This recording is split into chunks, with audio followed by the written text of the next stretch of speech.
bueno, aquí ya tengo la lavadora lista, llenada. Nada más para llenar le tengo que abrir aquí y empieza a salir el agua, pero ya está suficientemente llena. Nada más hay que empujarle tantito la ropa hacia abajo y la conectamos a ver qué tal trabaja en el lavado. Está lavando una camiseta y un par de calcetines.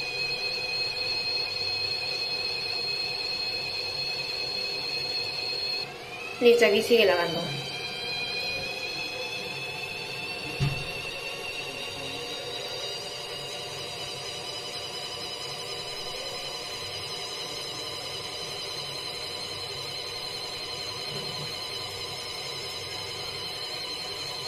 Ahí está lavando.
Metemos un poco más la ropa.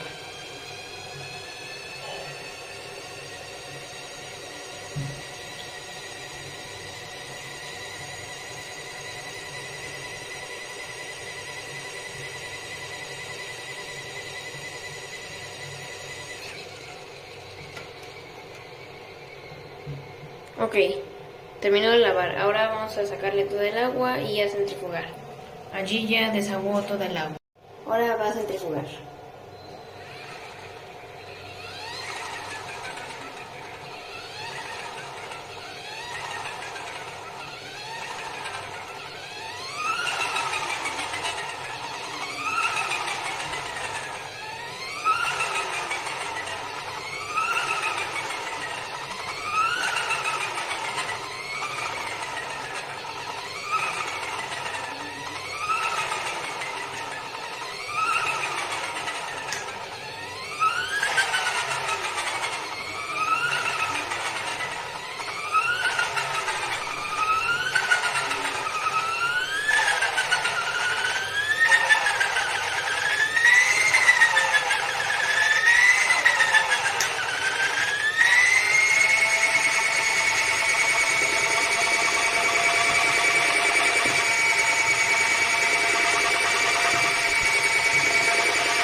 prácticamente terminó de centrifugar y la ropa quedó, bueno, la playera quedó totalmente casi seca.